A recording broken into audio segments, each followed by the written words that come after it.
ของทุกคนนะลมหายใจสุดท้ายมีความสำคัญอย่างยิ่งเพราะฉะนั้นชีวิตมีค่าสร้างความดีไว้ให้กับตัวเก่าในชาตินี้เท่าที่จะดีได้ญาติโยมศรัทธาสาธุชนท่านผู้ฟังเจ้าวันนี้ก็จะเปิดโอกาสให้ศรัทธาได้โทรสายเข้ามาแล้วก็วันที่10เนี่ยนะ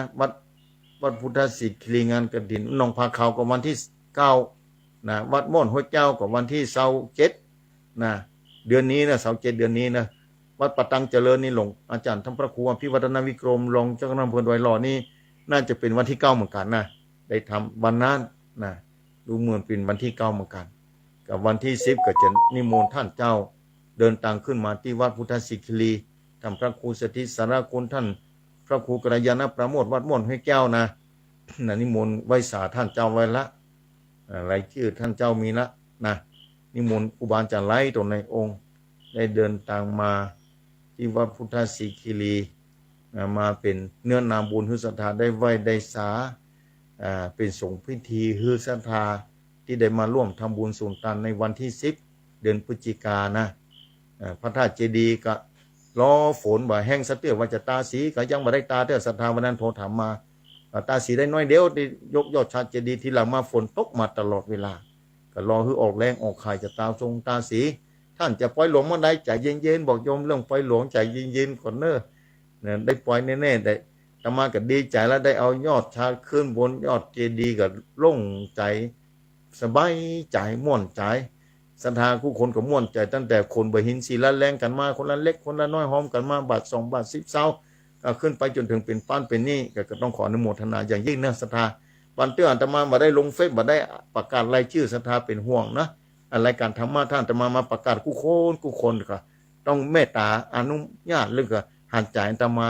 เมตตาหันใจด้วยเนาะเพราะว่าถ้ามาอธิบายมาเล่าหมดนะก็เวลาอุทธรรมะก็จะไม่มีเนาะศรัทธาเนาะขอฮือหันใจเมตตาอินดูอาตมาด้วยเนาะบัดเด้อต้องขออภัยเขาคือถือว่าโยมได้บุญเต็มที่เนาะเมื่อข้ามก็มาฟังกันในกรรมเนื้อศรัทธา2 ทุ่มเป็นต้นไปนะเจ้าวันนี้กับภัยพ่อจะโทรมาที่0892624999ยังรอศรัทธาโทรเข้ามาแจ้งผลการรับฟังปัดที่ไหนฟังอยู่ทางใดที่ใดโทรเข้ามาได้เรื่องศรัทธาที่0892624999แม่จงดีเชื้อคันตาบอกว่ากฐินที่พูนเป็นจะได้พ่องนะนี่จะตรงกับพุทธศิคีเจริญพรเนอร์เจริญพรเรียนเจอเนอร์หันพิมพ์เข้ามาแม่จงดีเชื้อคันธาภายพ่องจะโทรมาวัดพุทธศิคีวันที่10เนอร์ศรัทธาเนาะวันที่10พฤศจิกาตรงกับวันอาทิตย์พอดีศรัทธาสาธุชนท่านผู้ฟังเอาโทรเข้ามาได้ที่089กำลังเปิดเด็กๆก่อนเนอะเอาเข้ามา0892624999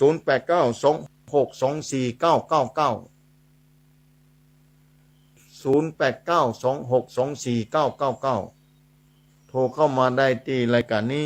ปวงวิทยุชัดเจนอยู่ก่อนลองพิมพ์เข้ามาที่คนที่กำลังฟังอยู่วิทยุดังอยู่ก่อนชัดเจนอยู่ก่อนจ้านะญาติโยมศรัทธาสาธุชนท่านผู้ฟังนะโทรเข้ามากำเนิดนะโทรเข้ามาโอจา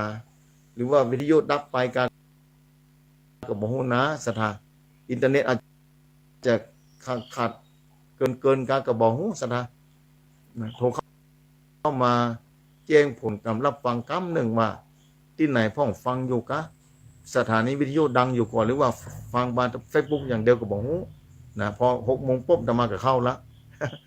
มาได้ประสานงานไปสักกรรมต้องขออภัยอย่างยิ่งอย่ายมศรัทธาโทรเข้ามาแล้วสายเข้ามาแล้วมันจะจ้ากว่ามันจะจ้าอินเทอร์เน็ตมันจะจ้าไปประมาณ1 นาทีเนาะเจริญพรเจ้าแต่ว่าเราเจ้าศิษย์บ้านไร่ศิลาธรเนาะแม่สมบูรณ์อยู่ดีมีสุขแม่สมบูรณ์ตอนที่เจ้าหยอดชัดแต่กับพระอาจารย์ไปแม่ไปว่าพระอาจารย์ไปหอมหยอดชัดอนุโมทนาเนอะแม่เนอะเจ้าอยู่ดีมีสุขเนอะสาธุเนาะชัดเจนนี่เจ้าชัดเจนนี่เนาะแม่เนาะสาธุเนอะอยู่ดีมีสุขเนอะแม่เนอะสาธุเอาใส่ต่อไป เจริญปอน เจ้าให้สามเจ้า ที่ไหน เจ้าคง ที่ไหนตั้งได้ ไม่ได้แม่ทำไมตามอยู่ อยู่ดี โทรเป็นจ้าน้อยนอนรันคงนอน เป็นยังโทรจ้าแบบเป็นยังแม่ อนุโมทนาเนอะ ตกกับเจ้าทั้ง ฝนตกอยู่แม่ตกต่อเจ้านี่ตกนาจะขึ้นก็ตกเนอะ เจ้าลำพังกับตกตรงนั้นแต่กับไปวัดเนี่ยก็มันปฏิกันสิ่งลีนะเนี่ยก็อินทขีนี่เนาะ เจ้าอินเตอร์เขนอาตมาไม่ได้ไปฝากหอมไปละ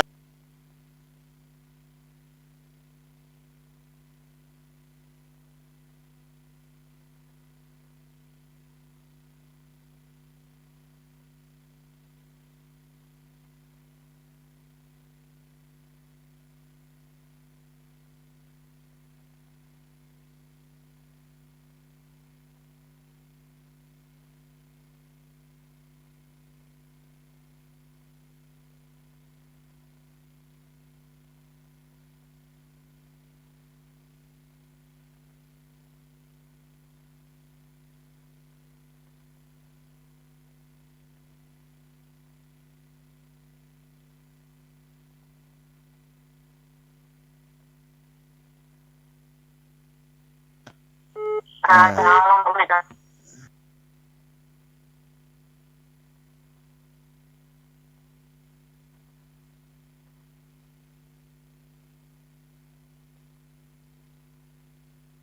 ก็บอกมูจักเหมือนเนาะ อาตมาฝากหอมไป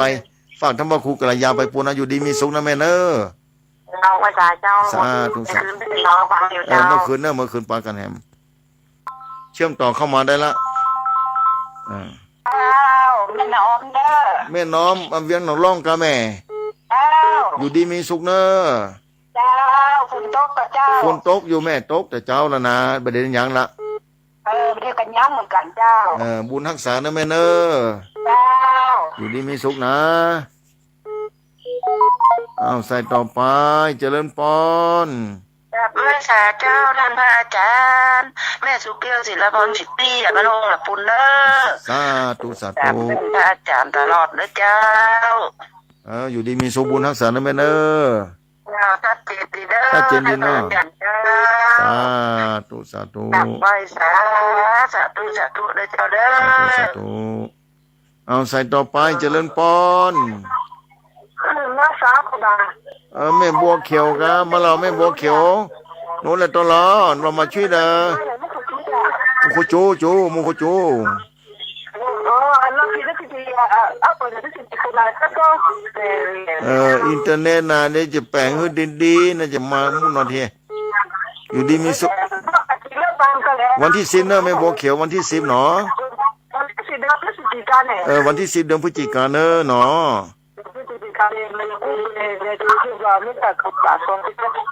ได้อนุโมทนาเนอะสาธุสาธุแม่บัวเขียวบ้านห้วยส้มปล่อยเอาเจริญปอน แม่จานเรื่องใสเจ้า เอาแม่จานเรื่องสายว่าจะได้แม่จานแต่ว่าได้ไปร่วมบุญอินทขินก็ ไม่ได้ไปได้ฝากไปเจ้า อันนี้ก็ฝากไปนะฝากท่านพระครูกระยาไปนะอันตมาติด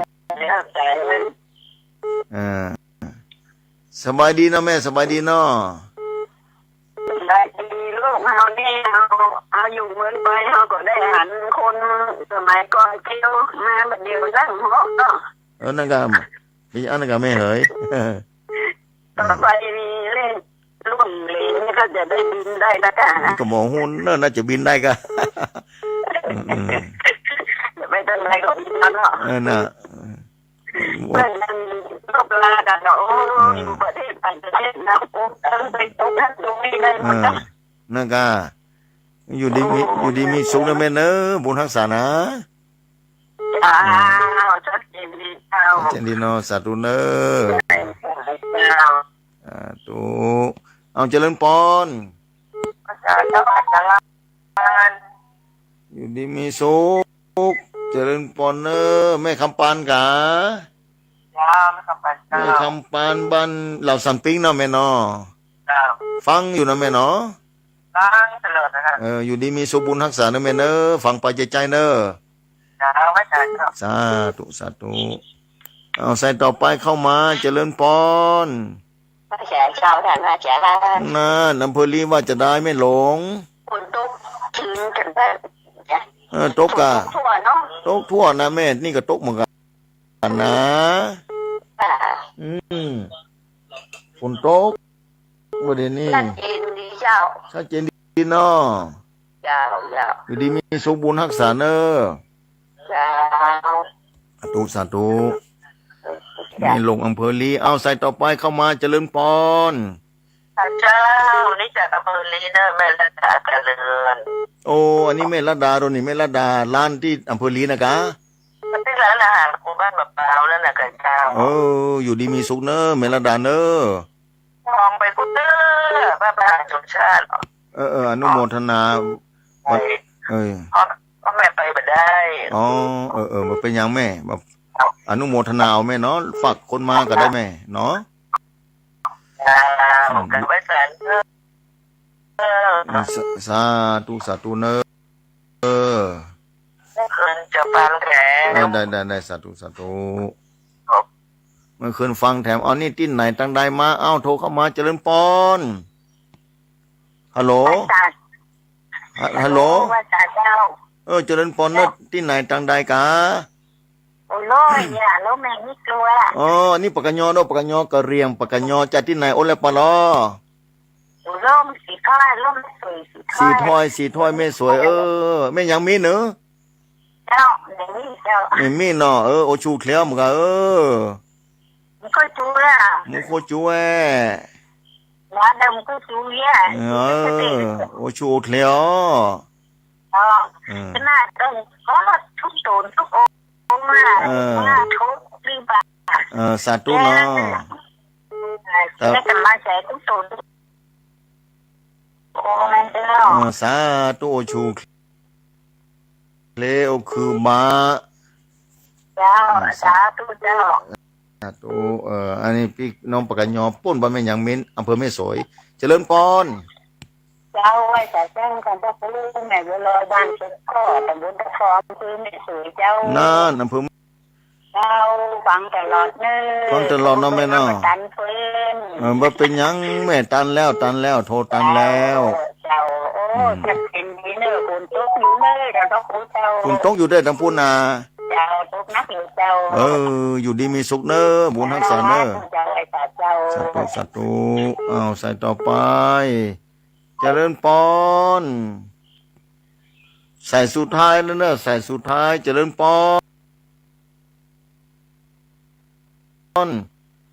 ใส่บ่ออกแล้วศรัทธาสาธุชนท่านผู้ฟังติดแล้วใส่บ่ออกทั้งหมดมันเป็นตาโทรศัพท์แต่มาเก่าแก่ขึ้นไปกะ เอาญาติโยมศรัทธาสาธุชนท่านผู้ฟังต้องนำรายการจัดทำผู้ฟังไปก่อนวันเจ้าวันนี้ในเวลาเมื่อค่ำเป็นต้นไปเนาะศรัทธา2 ทุ่มถึง4 ทุ่มนี่ขอญาติโยมศรัทธาสาธุชนท่านผู้ฟังอยู่เย็นเป็นสุขปลอดภัยจากภาวะกังวลอันตรายต่างๆภัยต่างๆจะได้เกิดขึ้นคือศรัทธาสาธุชนมีความสุขมีความสวัสดีมีความเจริญรุ่งเรืองในวิถีชีวิตปลอดภัยจุอย่างอายุมันยืนยาวได้ไว้สาพระแก้วเจ้าตั้ง3 ประการไปใจตันนาอยู่เย็นเป็นสุขกันทั่วหน้าอายุวโนสุขังพระลัง